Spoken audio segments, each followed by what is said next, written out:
first off, I do want to congratulate the Tampa Bay Buccaneers for winning the second Super Bowl of their franchise history, and Tom Brady winning their seventh Super Bowl in his career. No other player has ever won that much ever in football.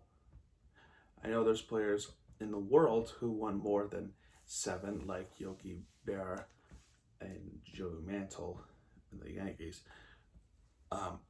Well, that was a great victory for the state of Florida. It left the Chiefs fans very displeased with the outcome, which is understandably frustrating. We do need to focus on our city, and that's Miami. And we have quite to talk about in this crazy and disappointment that we had this week, and so many frustrations that has happened this week that I officially declared this week a Miami disaster week 2. This week was really bad, and do not let the 2 Heat wins fool you of what happened this week. 2 Heat wins compared to 4 that we could have had if it wasn't for the bullshit.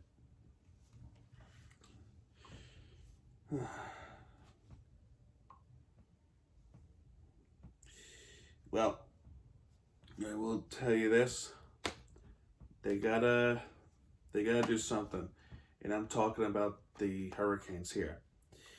And the team that I'm notably talking about here is the men's. What am I watching? They went to overtime, but they can't win. They haven't won since Duke, which was a big win. That Duke win was big, but and that momentum carried to Virginia Tech, and we couldn't do it. So in my eyes, they're a loser of the week, the Miami Hurricanes men's team. Duke Blue Devils 75, Miami Hurricanes 77, a big win. And how do you fuck up against Virginia Tech? Okay, Johnson 13, Moore Jr. 18, Hurt 21, Stewart 14, Goldwater 5, Walker 16, Isaiah Wong 16, Beverly 8, Aleni 21, and McGusty 6. Great game against Duke. And how do you fuck up against Virginia Tech? How do you fuck up in overtime this badly? Just how? Aluma 16, Mutz 22, Alain 10, Cone 0, Bede 5, Walker 4, Brooks 10, Isaiah 1 19, Aleni 19, McGusty 18. This game was frustrating. This was a frustrating game, and we had a lead at one point, and Virginia Tech was able to tie the game in overtime, and we were not there in overtime. And how's the women's playing better? Again, they're playing Virginia Tech Thursday, but yesterday they played against a state rival, Florida State Seminoles.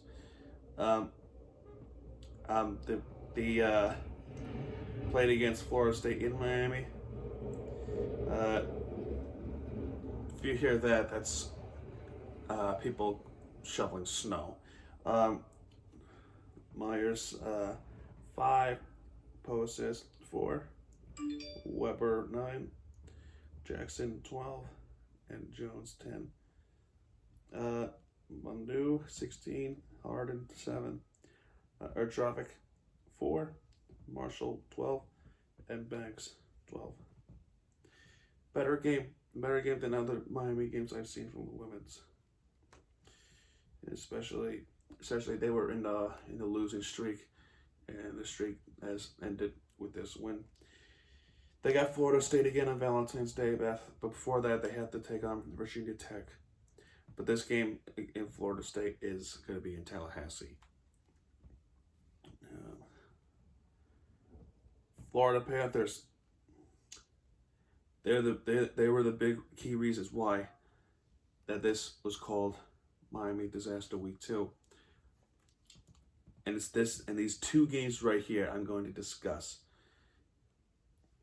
The game on Tuesday is actually Thursday, because Tuesday was, I think Tuesday was the Heat game. That's happened. If not, then it's probably Wednesday. But Thursday, we should have won this game. We should have won this game if our players were not stupid to freaking let Roman Josi get by, and then you have a power play, which, by the way, I don't even know how the power play even happened. All we did was call a challenge on that goal. If there's a goalie interference, they called the stands, and all of a sudden we would call for the power play. How does that happen? I've never seen that in my lifetime. Never. And I've been watching for years. The first time I've seen that. Anyway, Jonathan Huberdeau. And it's a shame. It's a deep shame we didn't win this game. Because guess who has our hat trick? Jonathan Huberdeau, one of our best players in the Florida Panthers, next to Alexander Barkov. Jonathan Huberdeau, 3 goals on Thursday night, have a hat trick against Nashville. Jonathan Huberdeau, think about this. Think about this math, okay? 1 goal the entire season until this night. 3 goals, a hat trick. 2nd, 3rd, and 4th goal of the year.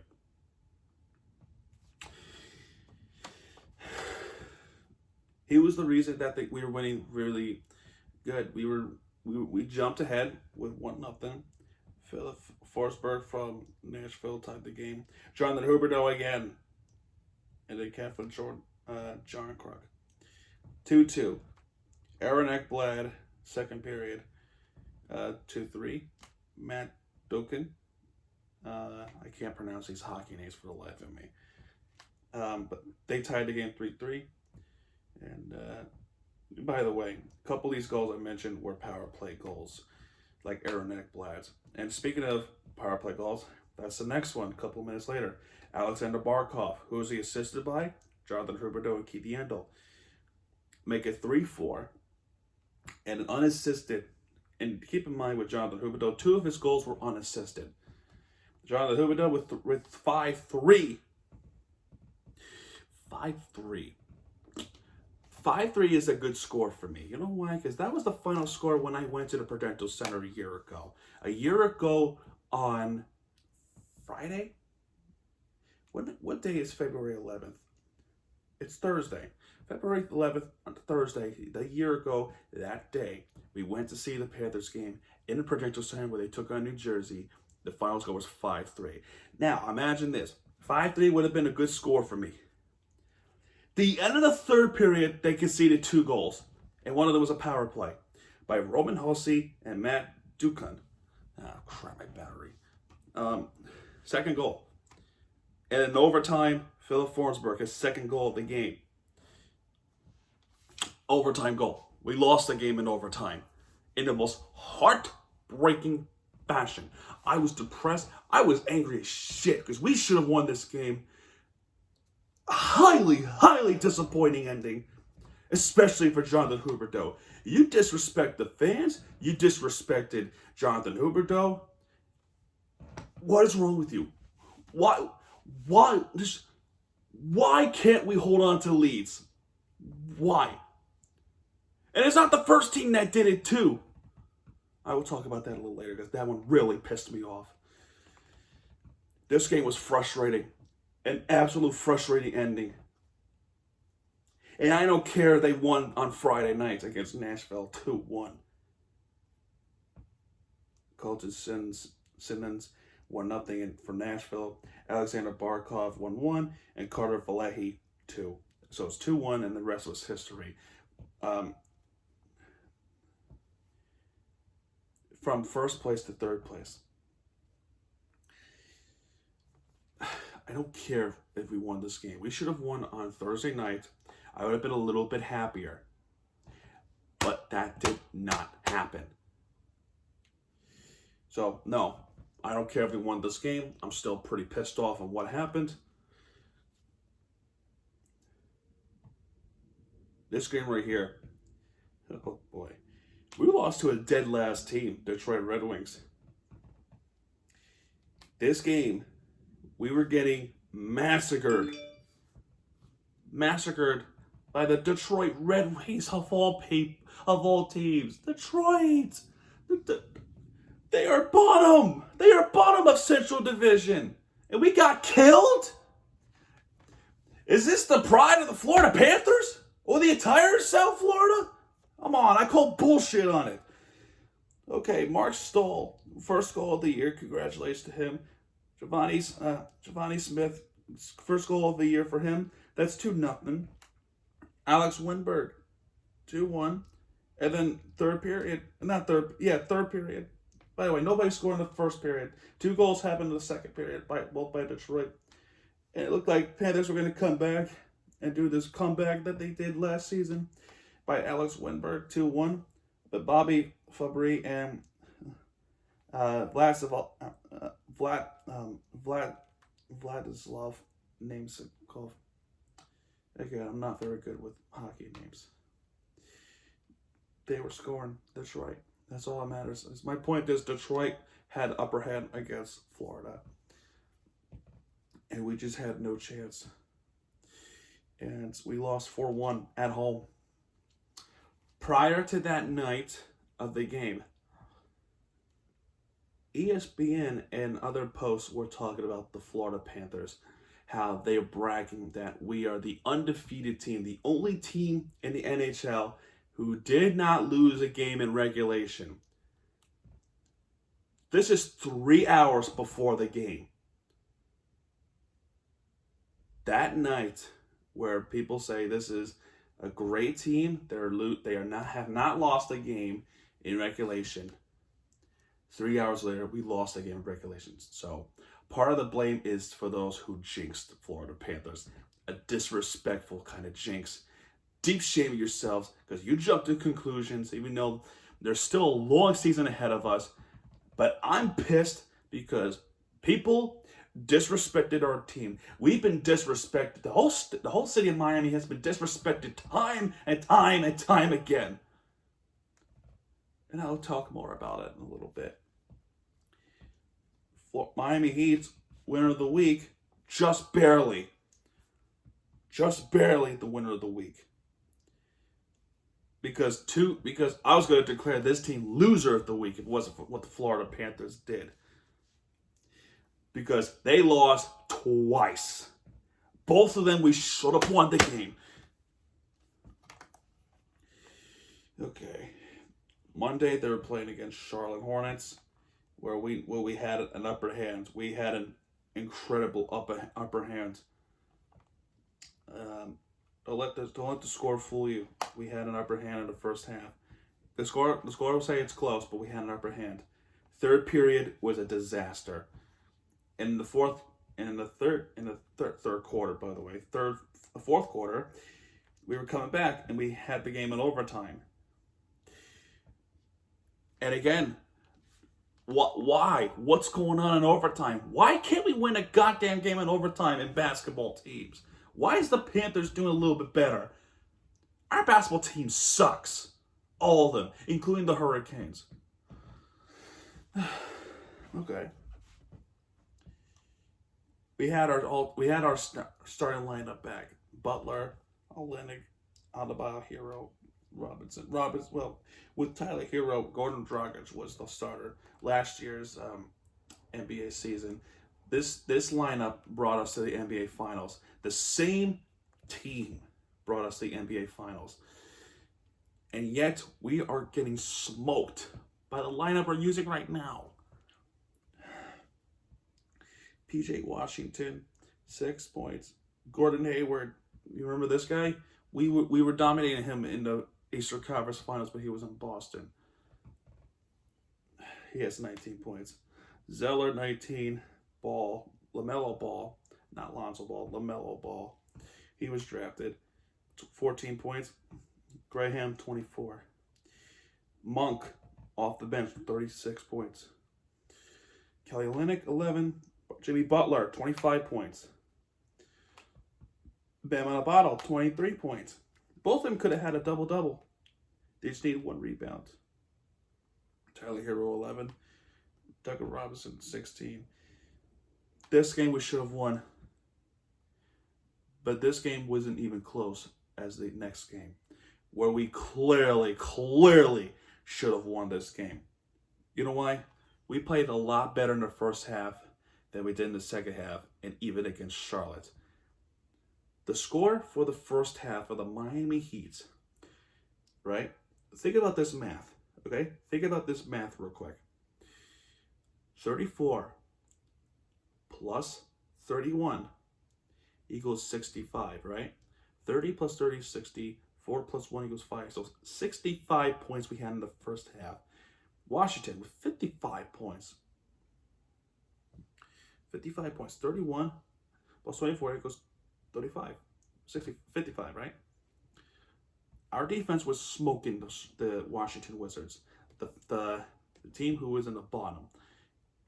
Russell Westbrook, not even playing. So you want to know who's a scorer? Who was a scorer person in that game? Bradley Beal. He was a white hot player. Bradley Beal. We had to keep him in check. Third quarter, we were actually the second half. We were outscored. 48-31. How is that possible? When you had a big lead like that in the first half, how was that possible? You gave up that much points. Fourth quarter is where we usually thrive. We lost to Washington? Washington? Oh my God.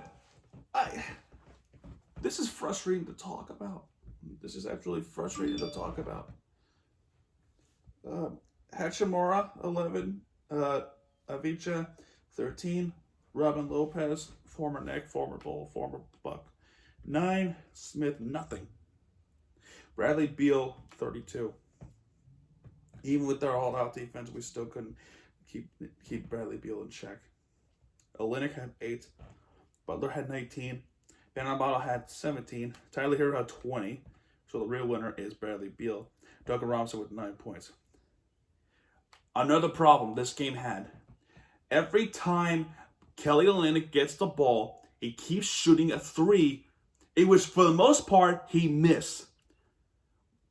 Do not get greedy, because that's how we lost the game. That's one of the big reasons we lost the game, because the Heat got greedy, and they keep missing. They keep greeting for those 3-pointers who should be making smart plays like Butler is. Why is Butler the only player who's making smart plays? Come on, learn from him, stop being greedy, and win games. Because all 3 categories are clearly not working. We end up losing the game 103-100 against Washington. And this is in Miami, nonetheless. Next game against Washington, they really improved. 95-122. They scored 40 points in the first quarter, 31 in the second quarter. That's 71 points, plus 35 more in the third quarter. My biggest worry, by winning as many as 37 points, my biggest worry was somehow the Heat was going to blow it away by Washington. Because you know who was playing? Russell Westbrook, who is playing that game, along with Bradley Beal. My worry was they were going to make some miracle comeback like the Clippers did against Warriors a couple of seasons ago. That was my worry. That could have happened this night, but thank God it did not happen. We still end up winning by 27 points. After all the frustrations, give credit to Bam Adebayo with 21 points and the spike downs and the defense that he had. Okay. Hashimura 12, Avita 4, Robert Lopez 6, Westbrook 13, and Bradley Beal 7. This defense was better, much better. Um, Olenek 17, Butler 14, Adebayo 21, Gordon Dragic 9, and Duncan Robinson 6. By the way, I said it earlier. This is the same starting lineup from last season. The team that brought us to the NBA Finals. Where was this spark all season?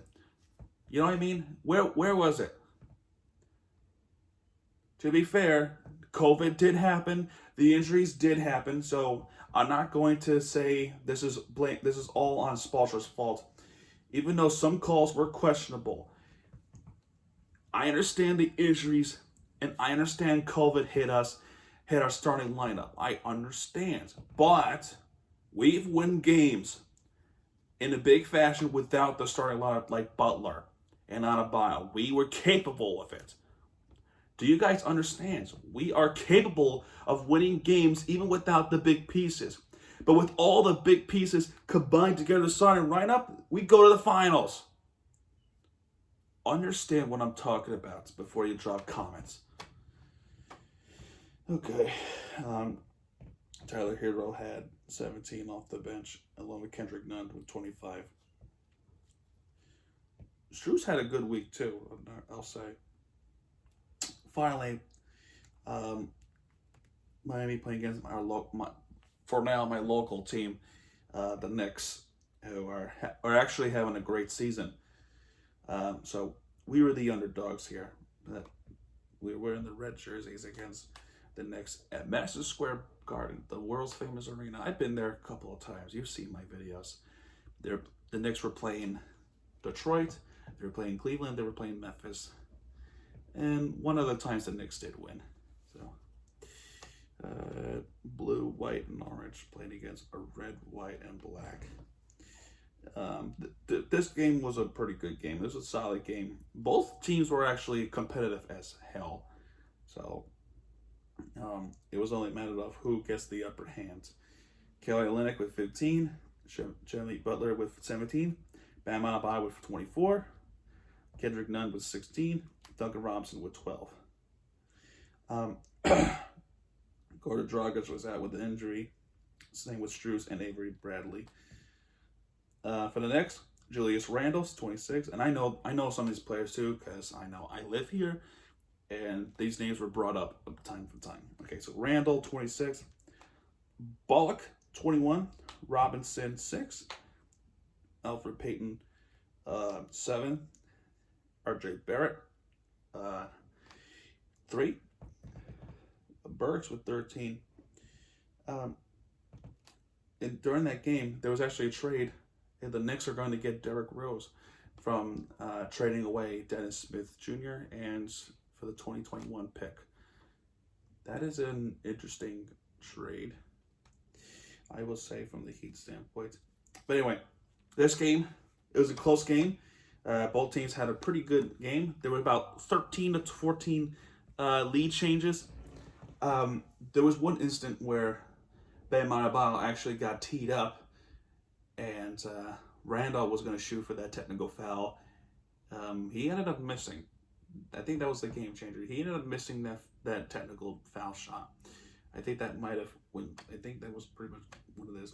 Final score was 109-103 in Madison Square Garden. We played the Knicks again in Miami on tomorrow night. And we play Houston, which is on TNT. That's subject to change.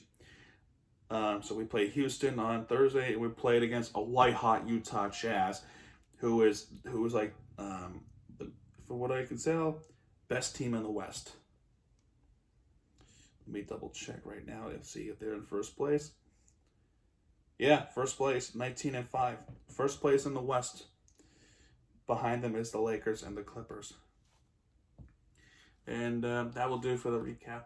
Before I go, I do want to talk about one thing, and I want to bring up the topic of the NFL awards. I think what happened in the NFL awards is disrespectful. I think it's bullshit.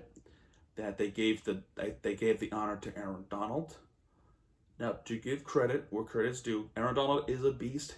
He is a great defensive player who is hard hitting and keeps drawing sack, right? What is bullshit about all those categories, right? Is that there were a couple of players that was actually better, okay? Couple of players such as T.J. Watt. I'm gonna give my heart and soul to the Pittsburgh people who are watching this video, if there is any Pittsburgh people. So Pittsburgh, if you're watching this, I send my condolences to you too, because T.J. Watt was actually very spectacular. He was playing better, in fact, much better than Aaron Donald. Why is this happening? Why is big name players always get the benefit, like Aaron Donald? To be fair, they are great players, but why does it have to be all the time where there's other players in the league that is doing better? Another player, this is why I brought it up, who also should have won the award, Xavier Howard. To me, Xavier Howard and T.J. Watt were both robbed by Aaron Donald. And it's bullshit. It's disrespectful. It's unacceptable. And remember the time I said Miami's been getting disrespected time and time again? This is another situation where Miami's getting disrespected. Pittsburgh is also getting disrespected. Okay? They had a great season and they fell flat in the wild card against Cleveland. This is beyond disbelief that Aaron Donald was the one that won it all. By the way, Aaron Donald was getting crushed by Miami's offense. They were also getting crushed by Miami's defense. And you want to know who was there too? Xavier Howard, who had an interception that game. A first game, Tua getting his first start against the Rams, who made it to the Super Bowl years ago against the Patriots. We killed them. Aaron Donald was playing. He did nothing. Meanwhile, Xavier Howard did something. It's complete disrespect. And it's disrespectful how these big players are getting the big push. And it's not fair for those who work so hard and dedicated their livelihood to be the best that they can be. And this is not fair. I will say right now, one more thing I'll say. Miami's getting disrespected time and time again. And if they don't show some appreciation from Miami, we will come full force against all leagues. That is all I will say. Florida Panthers, please step up your game. Miami Heat, please continue playing the way you're playing right now, because I'm liking it. I haven't shown some appreciation the last few weeks because of the way how we played. But if we can play some big games and win some big games, especially against Utah and Houston. By the way, Houston's on a winning streak. If we can win some big games, especially against Utah is a big team to watch out for. If they can win against Utah, we're back in that playoff conversation. It's a guarantee. Meanwhile, for the Florida Panthers, guess what? We got the defending champions this week. Tampa Bay Lightning. It's a real test. If you don't show some real enthusiasm against Detroit, we have a big problem. Okay? Tampa Bay is coming in town. They are undefeated on home. They're 1-1 away. Do something. Show something. Otherwise, we're in big trouble. Just like Miami Heat's in big trouble.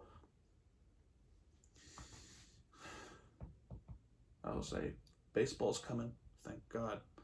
Anyway, that's going to do it with this Miami disaster week 2. This has been an awful week, and hopefully this week will be better.